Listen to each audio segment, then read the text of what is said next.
couple things I wanted to talk about today. You can hear me okay?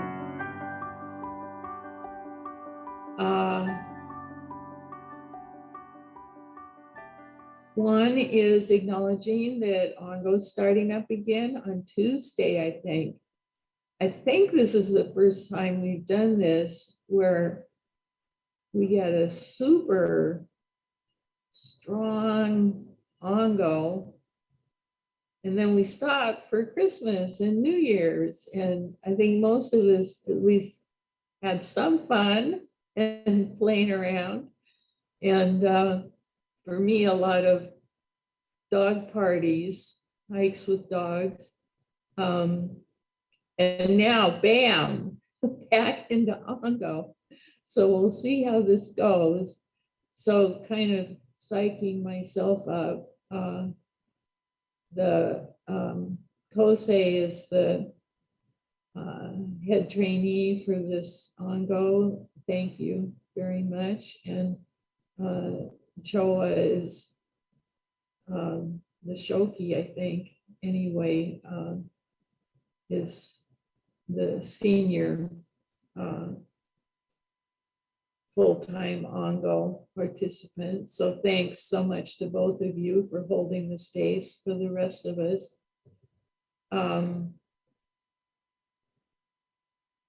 So I got to thinking about delusion, because we use that word all the time. Oh, and because the precept yesterday is don't be deluded. But what is that? We talk about delusion all the time. I just got to thinking, what is that?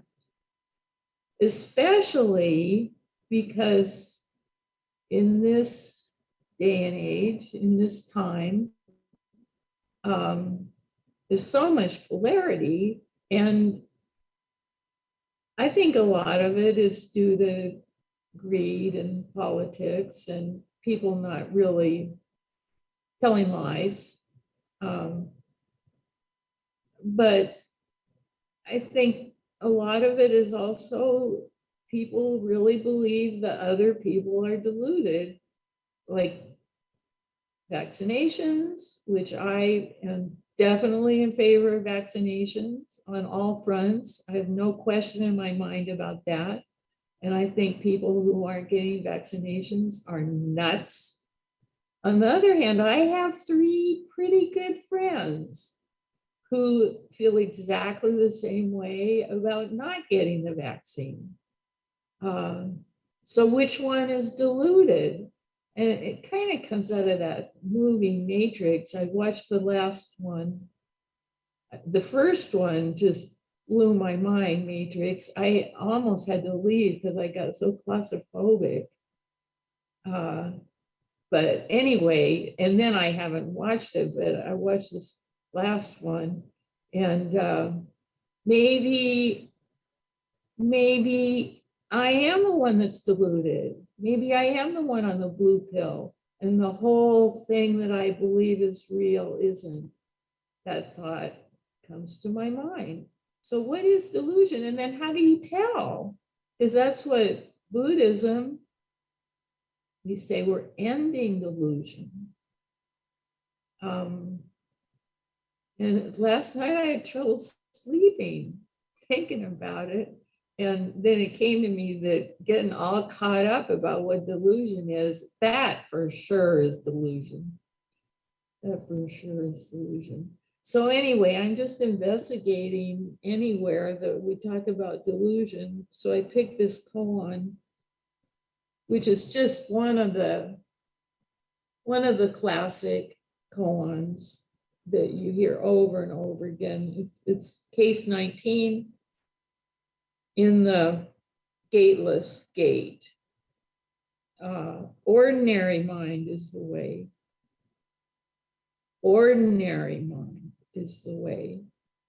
Joshu earnestly asked Nansen, what is the way? Nansen said, ordinary mind is the way. Joshu asked, should I direct myself towards it or away from it? Towards it or not? Nansen said, if you try to turn towards it, you go against it. Joshu said, if I do not try to turn toward it, how can I know that is the way? Nansen answered, the way does not belong to knowing or not knowing. Knowing is delusion.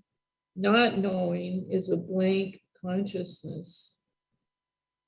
When you have really reached the true way beyond all doubt, you will find it as vast and boundless as outer sky. How can it be talked about on a level of right and wrong?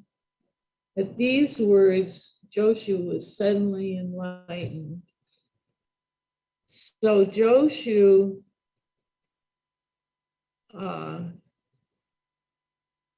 is a student of Nansen. So in this koan, Joshu's talking to his teacher, Nansen, and Nansen, one of the great Chinese masters in our lineage. But Joshu also, Joshu is not in our lineage. Joshu's lineage actually died out, but he's also considered one of the greatest koan masters of all time. And I found, look at this book I have. You're going to be so impressed. Look at this book. It says the Princeton Dictionary of Buddhism. Look at that. I have that. And it was put together by Robert Buswell and Don Lopez, both of whom I know. Both of them are scholars in the Kuroda Institute. And it's all here, you guys. All you have to do is read everything. I don't know, everything is here. But the thing that fascinated me, which I don't know how I bumped into it, was this thing called Kanhua. Forgive my pronunciation, Chan. Chan is Zen, Kanhua. And this is attributed to Joshu. But Kanhua Chan is questioning meditation. That's what the practice is. They say, questioning meditation. And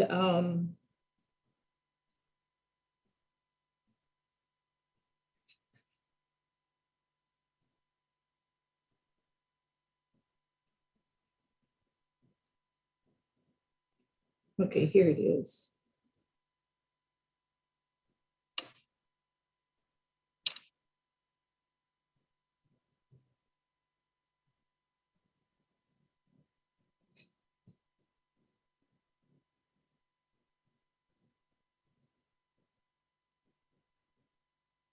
Well, I'm going to paraphrase it. So Joshu's great koan is Mu, which some of you are working with. A monk asked Joshu, does a dog have Buddha nature? And we all know, right? Intellectually, everything is Buddha nature. So of course a dog is Buddha nature. But Joshu says no. He says Mu. That's the koan. So it makes you crazy, right? It makes your mind spin. It makes the mind get confused, frustrated, and you can't grasp it intellectually. And that's the point of this Kanhua Chan, questioning meditation. So why did he say no? Mu. What is Mu? And then what happens is they use this word taste. Examining what Joshu might have meant and saying no has what is termed taste.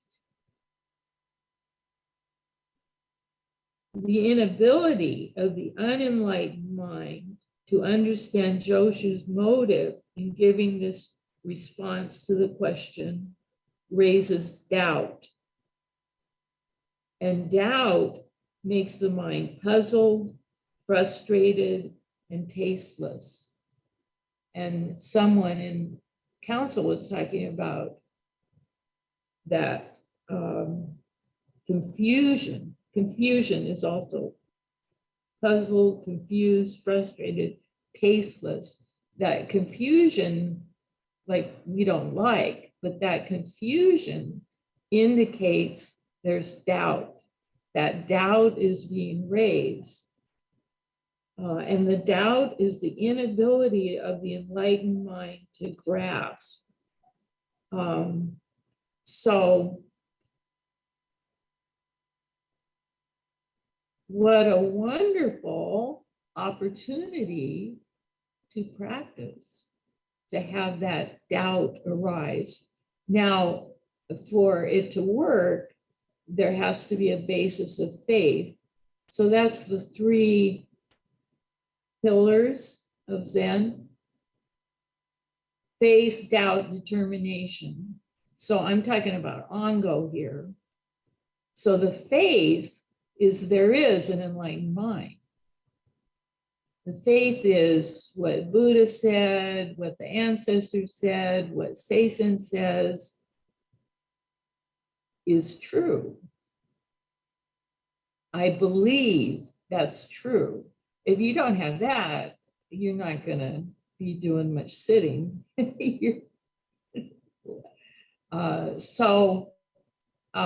That's one thing I say a lot. Cynicism is not very effective for Zen practice, and I tend to be cynical. So I struggle with Zen practice. But so having that faith that there is an enlightened mind, the other name for that is the Bodhi mind. There is an enlightened mind, and I have it. Everybody has it. And then rises that doubt. So what was Joshi talking about? He's like one of the greatest masters of all time, Zen masters of all time. And he's saying nonsense. A child would know that was nonsense.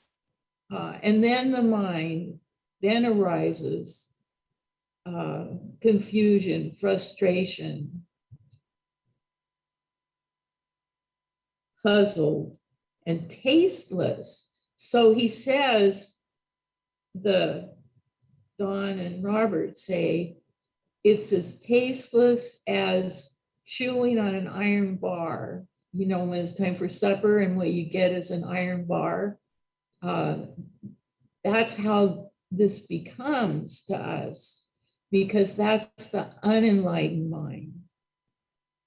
It's puzzled, it's frustrated, it's confused, and it doesn't get what Joshi's talking about.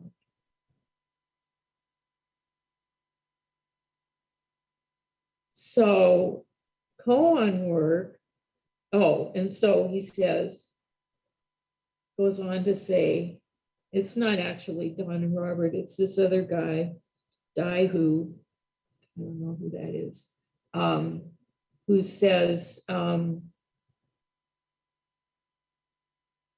so we sit with that, we do Zazen.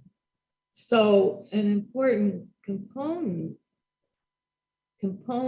for us, for Zen Buddhists, for waking up is Zazen, is meditation. That's the point of doing Ongo. So we sit with this, and it could be this koan. Do I move towards it? What do I do? How do I, and I'll talk about that if I have time. But we sit with that. What is move? What is it? But after a while, intellectually just loses its taste. It becomes flat, becomes awful. And that's the point We can just be moved when that shift happens and the mind is freed from conceptualization. I'm reading this. What's it freed from? Conceptualization. And we kind of wear it out. We just get so sick of it. According to this Kanhua Chan. And that frees the mind, which leads to liberation.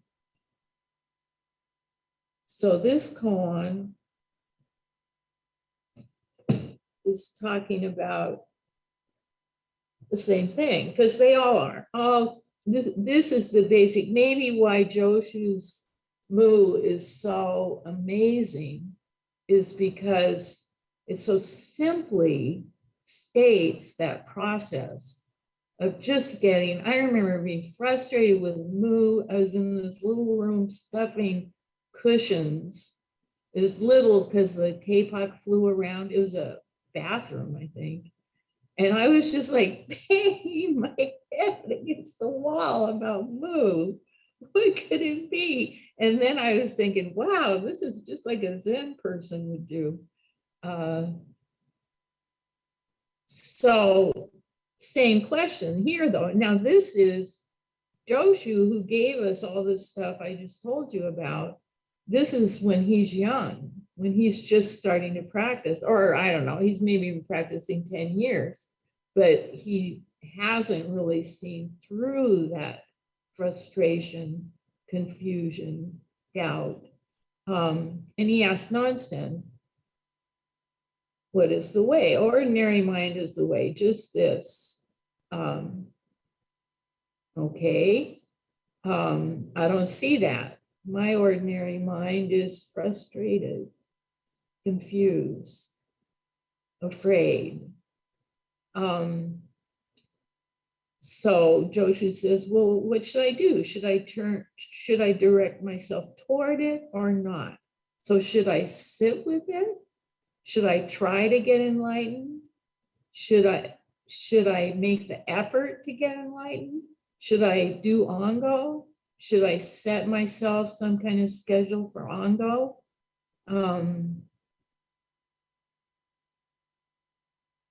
Or not? And Nonsense said, if you try, you go against it. So by trying, I'm saying I'm not enlightened, right? If I'm trying to get enlightened, I'm saying I'm not enlightened. I'm trying to be different from who I am. That's not it. And that's the big joke. That's what many times when people have an opening experience, they laugh or cry, either one, laugh because, oh my God, all along, I was it. How silly.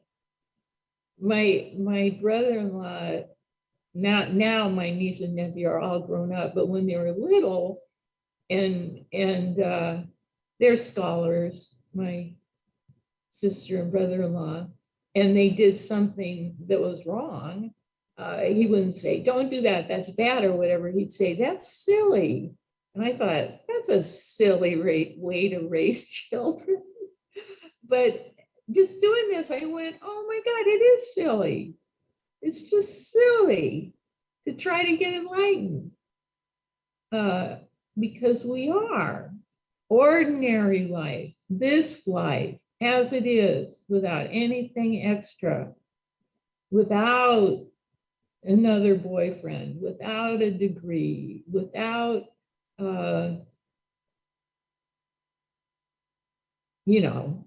getting to be maskless. This life, as it is the enlightened life.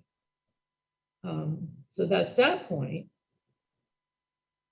But then Joshu says, because remember, Joshu is a genius, a spiritual genius. If I do not try to turn towards it, how can I know that it is the way? So, okay, I don't have to practice. I can just go to the beach, which is pretty wild right now. I guess that's the tsunami. I can just have fun.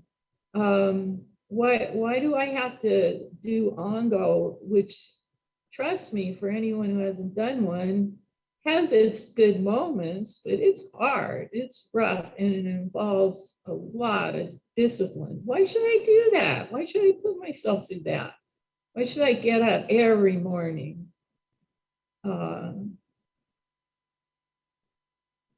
And so, good question. What does nonsense say? The way does not belong to knowing or not knowing. If I do not try to turn towards it, how can I know that it's the way? And nonsense said, the way is not about knowing or not knowing. And this isn't the not knowing we use all the time, which is more a synonym of the spaciousness, the non-conceptualization. This is, oh, I don't understand. It's not about understanding or not understanding. Maybe that's a better way to say that. It's just this. When you have really reached the true way beyond all doubt, you will find it as vast and boundless as outer space. How can it be talked about on a level of right and wrong? At these words, Joshua was enlightened. That was his enlightenment experience, I guess. So we do delusion, we practice, we try to get it, we try with all our might to see what Mu is, to awaken our enlightened mind. We have faith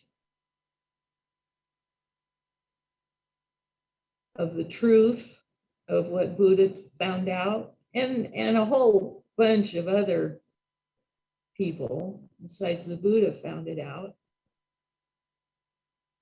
The oneness of all things, as we are, whole, perfect, complete, the vastness, we have faith in that. And then that arises the doubt, the frustration, the puzzlement, the tastelessness in practice. And so that's what is that? Questioning meditation, which isn't questioning whether I should meditate, it's meditation of questioning. What is it? Why don't I see it? Where is it?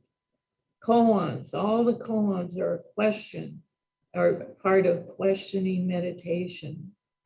And then effort. And ongo is effort. Making some kind of, I really recommend for everyone, and some of you are brand new and you're probably like, whoa, I just wanted to come listen to a talk. I don't want to hear about this discipline and hardship, but even brand new,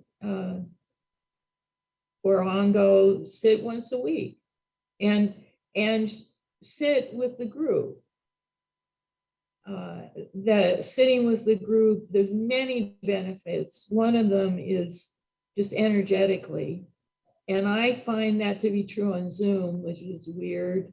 I guess it's not weird, but sitting together supports our practice and deepens your Zazen. And I think you will find that if you sit with the group. So just one sitting period a week, vow for ongo to sit with the group. But make that fundamental vow, that deepest vow, to realize the way, which is ordinary mind. But to realize that, what are they talking about? And wake up the enlightened mind. So it's completely different from almost anything else we do. Mostly we're like training the unenlightened mind. Like I'm trying to train mind to learn Spanish. We're